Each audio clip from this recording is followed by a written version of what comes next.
what's up, Roxstars? It's Rox with just a little bit of talk about what's at the top of the blog, so let's get to it.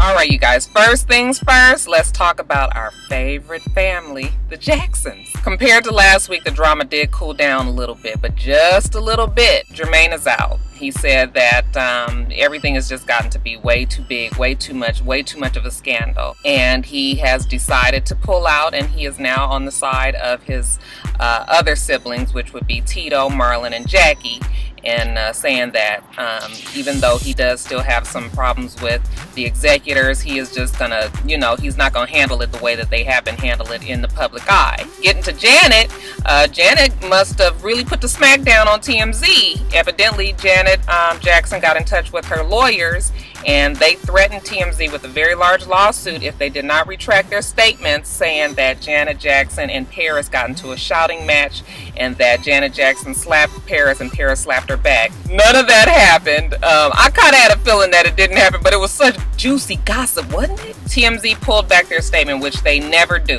So I'm going to guess that they couldn't prove what they said and that Janet Jackson's lawyers was going to sue the hell out of them. Diana Ross is off the hook. You guys know that Michael Jackson in his will had stipulated that if in the event that his mother was not able to take care of the kids any longer, that he wanted Diana Ross to take care of his kids. Diana Ross really didn't have any kind of relationship with the kids, but again, I guess this is the only other person that he trusted, which is, gosh, you guys, you got 15 brothers and sisters and you can't trust not a one of them to watch your kids, not even Janet. You guys, I'm telling you, it has something to say about his relationship with all of them, including Janet Jackson. But anyway, he wanted the kids to go to Diana Ross, even though that, like I said, they didn't have any kind of relationship with her. And Diana Ross probably, when she heard that in the will, she probably just like, oh, you take the kids, huh? Oh, okay, I guess. But since TJ stepped in last week and got temporary guardianship of the children, Diana signed off and said that that was probably the best thing to happen. The kids are old enough to make decisions where they want to go, and if that's where they want to be, then that's where they should be. And y'all know that Diana was like, thank God for that. She just finished raising her own youngest baby, so she don't feel like getting back in that.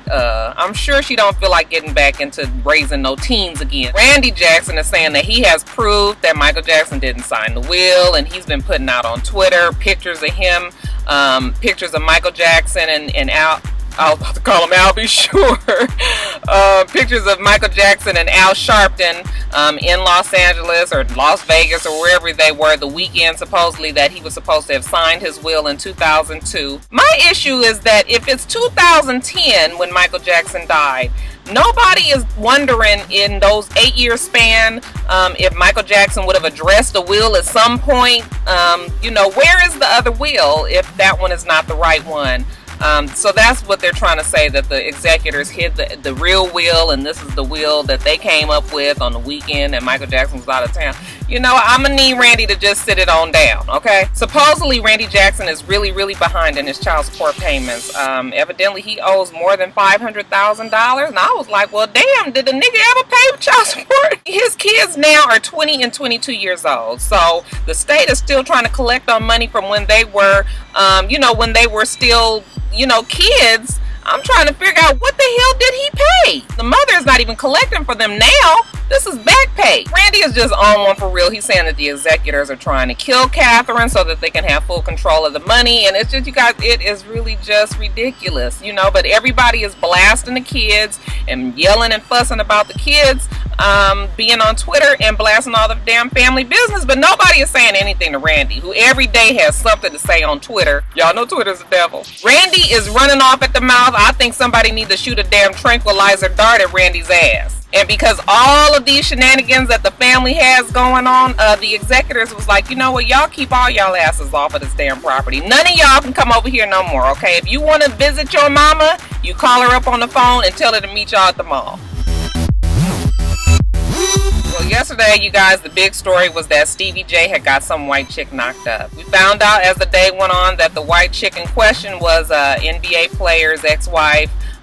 Supposedly that Stevie J had gotten pregnant, supposedly was in an affair with her while she was still married to the NBA player. And The girl's name was Tammy Grant. Tammy Grant hurried up and put out a statement saying, listen, you know what? Me and Stevie J was involved with each other for a couple of years. Yes, we were a couple. I was already divorced. I did not even meet Stevie J until after I had been divorced. And we had a good relationship. I have nothing bad to say about Stevie J. However, I do not want to get mixed up in all of this shit that he got going on today. So I'm letting you guys know that I'm not doing nothing with Stevie J right now. We haven't done anything in a few years, and that I am not pregnant. Erica, who we all know and love, you know, she is always on Twitter. And she was going back and forth with one of her followers, and her follower was like, you know what, Erica, you are a good girl. You're a beautiful woman. You know, you deserve way more than this. You need to find you a new boo. Erica hurried up as soon as she finished tweeting that. She tweeted her back and said, already have, with a picture of Erica and her new boo all booed up at a club somewhere. What Erica failed to realize is that her new boo has a new wife. And with the speed of light, pictures begin to surface of Erica's new boo and his new wife in their wedding ceremony that just happened recently. They look like they were very happy, and it's definitely the guy. So you guys know what I say about Twitter. Lucifer driven, right? This is why I keep on saying that celebrities or personalities, whatever you want to call it, should not always be on Twitter. They should not indulge, because the immediacy of your, you know, you can just, like a trigger, you can, you know, trigger finger, you know, you could just immediately put up something that before you thought about it, you could say something or put up something that will have you backtracking and really looking stupid in the process. So this is kind of what's going on with Erica. We've got some changes coming to the show. Kirk is out. Kirk has decided that he does not like the way that he's being portrayed in the show, the way the producers are, you know, cutting the show and making him look. So he's decided to just step back and let Rashida stay on the show and let her career and all that stuff. But he's just pulling out, which I don't blame him. I think that this scrutiny in their marriage, I just think that they don't need it. They seem like they had a strong enough marriage before all this came into it.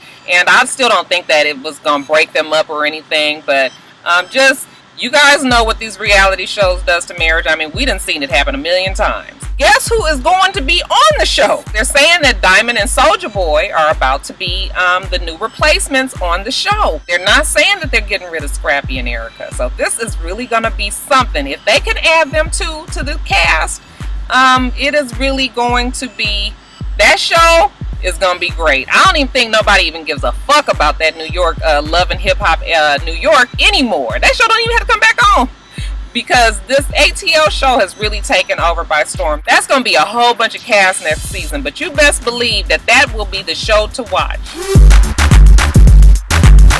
Did you guys know that the unspoken rule at Olympics time for the athletes is that they all kind of get together and sleep together and cheat and fool around the whole time that the Olympics are going on? Evidently, everybody is there. It's celebratory. You know, it's a competition. It's just the whole rush of it. Everybody is fucking everybody. You guys know about our dream team. We got all our boys down there, okay? All of our biggest and best basketball players are down there, and they are having a good old time. Well, the other day I saw a picture of Kobe Bryant on the beach with two women on the sides of him. I was like, well, maybe. I kind of wish that he would have had one of the homies get in the picture with him too, you know, a couple more, just to kind of break that up a little bit. But then I was like, oh, that's probably not too bad. He's on the beach. Obviously, it's a million other folks around. You can't tell your fans no when they want to take a picture with you. I mean, you can, but you know, you want to be gracious to people that support you and love you. So, you know, maybe he took the picture with the girls. I was fine with that. But what I wasn't really fine with was the fact that he let somebody take a picture of him when supposedly he spilled a drink on his shirt and he went to the hotel room to change his shirt with two other women, by the way. He doesn't have a shirt on in the picture. I have a problem with the judgment of Kobe Bryant. Why would he let himself get put in a picture like that? Why would he put himself in a place like that? Especially with everything that has happened with him, especially with him and his wife finally trying to work it out. You know your wife. You know how women are. Why would you do that? Why would you do that? It might not have been, it might have been innocent enough, but it is just, it's sure enough stupid. I could just imagine how Vanessa felt. She probably was like, Flavia Candelabra, come on, we're gonna go down here and check on your stupid ass daddy. That's not really their names, y'all. Y'all know that Vanessa don't play that. She will get a bitch together quick. She has a reputation for that. So yeah, Vanessa had to go on down to London and straighten some shit out. But to, you know, make matters worse, sir. Y'all know I love me saying it's only gonna get worse, sir. You got people that surround you They gonna try their best to down you. Keep them squares out your circle. That should be jamming. LeBron, same thing. Okay, LeBron decides to go and tell one of the damn swimmers from the women's team, you know, he asked her out to dinner. I'm sure he didn't know that the bitch was gonna jump up on Twitter again. Y'all gonna get enough of me saying it. He didn't know that the girl was gonna get on Twitter and be like, hey, LeBron. Okay, women, we know what hey, LeBron mean. And you gotta say it just like that. Hey, LeBron. See how I look over to the side? Just like that. She tweets that, and then later on, of course, the tweet deletes, and it's gone into Neverland. But you know, it's never really gone. And she had to explain what it was and how they was gonna go to the cafeteria and whatever and whatever. I'ma need the women to go with their man to fucking Olympics from now on. That's it. Just go with them, and then that way we ain't got to be worried about this. Chris Bosh, who is an NBA player that we all know, makes $18 million in salary, and he pays $2,600 to his baby's mother, who just recently had to file for food stamps when she lost her job. So I'm not here to talk about the trifling bitch assness about that whole situation, because we've already turned it around and we all know how each other feels about it. At least I know how y'all feel. Y'all definitely let me know. What I am wanting to talk about is the fact that Chris Bosh, the fact that he lived in Florida, the law there was that you were to pay child support 3% of what you made. 3% of what Mr. Bosh makes would have made his child support payments $30,000 a month. You know, Mr. Bosh was really not trying to go there with child support payments, right? Okay, so what he does is he hurries up and goes and buys a house in Houston for $73,000 or something like that, and says that that is his residency. Y'all, I'm gonna tell you what. Now, you know, trifling assness aside, that damn Chris Bosh must have the best fucking lawyers on this earth, because he finds every single loophole and he jumps through it. So, I don't really know what's going on. That poor girl, I mean, you guys, just the fact, I understand all of the, okay, I ain't even gonna get into it. Snoop went and visited Jamaica and said that while he was there, he had a spiritual rebirth. He says that he feels spiritually connected to Bob Marley, and because of this, he's on a whole new path, you guys. He's no longer going to make the music that he made in the past, and that now he wants to make the music that everybody can appreciate, from the children all the way up to the old folks. He says that he has a greater love for his wife, and that he has a greater love for just everybody in general. And it's just like he's been reincarnated. Because of all this positivity, you guys, he wants it to reflect in his name. Okay, so he's changing his name, you guys. Instead of it being Snoop Dogg, we are all now to call him Snoop Lion. Snoop Lion, y'all. Somebody get that fucking Keisha away from damn Snoop. How about I'm just gonna call you Snoop? I'm just gonna call you Snoop and let that be it from now on. Just in case you have another rebirth when you go to another country, we gonna leave it as Snoop. Okay? I'm gonna call you Snoop. That's it. Keisha Cole and her husband Boobie have a reality show that will be showing on BET this coming fall. It's a show about her family, her new family, so her husband and her child, and just, you know, how their life is today. We all remember her show with her family before she got married, with Neffy and Frankie and all the rest of them.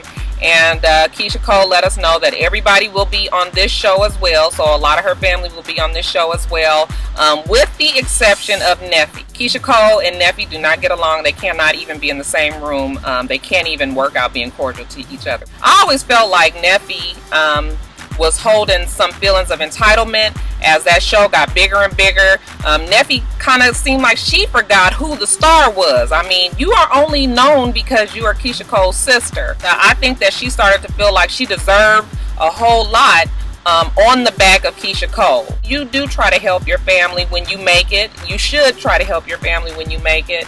And I believe that Keisha Cole was doing a lot for her family, and I don't really know if all of them appreciated it. Keisha Cole has separated herself and kind of decided to love her family from afar. When Neffy and Frankie got their own show, and then that show went off the air, and then, you know, Frankie went on to do whatever she was doing, and Neffy wasn't really doing anything, and I would hear her in interviews and talking, and you know, she just kind of had a bitterness, almost a jealousy of Keisha Cole, and would kind of talk, kind of, you know, be salty and shady, not really saying things outright, but you know, you were able to put two and two together. So, you know, even with all of that happening, I think it's really unfortunate that these two sisters don't speak anymore, but it's not surprising to me. What do you guys think? Did Keisha Cole have an obligation to take care of all of her family, or do you feel like she did enough?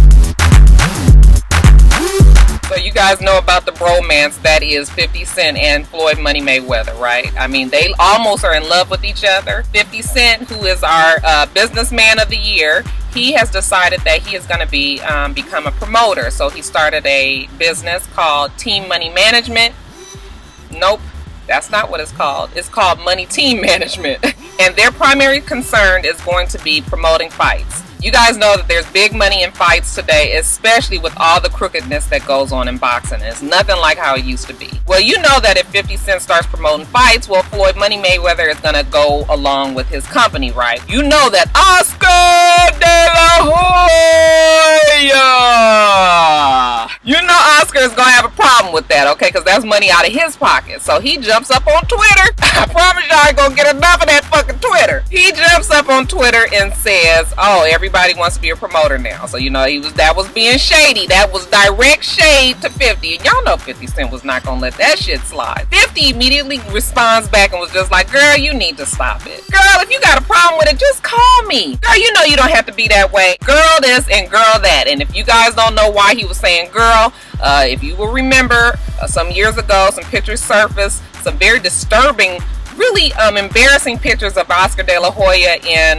you know, the whole stroll fishnet bodysuit with the hot pants and the damn wig and, you know, the drag makeup. And, you know, he admitted that those pictures were actually of him, because back when it happened, they were trying to say that it was Photoshopped, that it wasn't him, but it really was him. So this is what 50 Cent was talking about. I was really wondering when those pictures was gonna come back to haunt him, because when he finally did admit that that was him, it was kind of, nobody really made a big deal about it, but leave it up to 50 Cent to throw it in his face. Guys, they're saying that Phaedra and Apollo are donezo. They're saying that the marriage is over. There's rumors that Apollo is giving the damn filming crew the blues because he doesn't really want to be on the show any longer, and that him and Phaedra are arguing and fighting, and he is being really aggressive and not really being cooperative when it comes to, you know, filming for the show. They're also saying, why the fuck is she driving so slow around my damn car? I'll be acting like this is my studio. I don't want people all in my fucking studio. I think it's really sad. I like them two together, but then I also wondered how long they were gonna make it, because Apollo just seemed too street for Phaedra. Even though Phaedra is very street, okay, I do believe that she has that in her and everything. I just didn't see where them two just didn't seem to mesh all the way. He just seemed like he didn't know how to turn off the street quite as well as she does. Plus, I think the scrutiny of the show has worn on Apollo. So Apollo and Phaedra, I don't know, you guys. We will see. But I know one thing. It's going to be plenty of women waiting in line to snatch old Apollo up. Hell, some men too. Chris Tucker, who was the last holdout on the Friday franchise, has finally decided that he will return in his role as Smokey. I am psyched about this, you guys. I really wonder how this is going to turn out, but Ice Cube was like, wait a damn minute now. Let's not quite get the crip walking just yet, because nothing is in stone. This is a verbal agreement, and we don't really know what Chris is going to do until contracts are signed, we get the set going, and he shows up on set. So I'm really hoping that this is what is really going to happen. He's still working on the, Ice Cube is still working on the script, but as of now, as of today, Chris Tucker has decided that he will return to the role Smokey. So you guys, we got something to look forward to. The last Friday, which is the last Friday in that franchise, which will be coming in the next year or two. Let's hope that it's done right with Chris Tucker in it. Alright, you guys, we do this every week. I want you to rate, comment, and subscribe, and please come back. Until next time, Roxstars. Bye.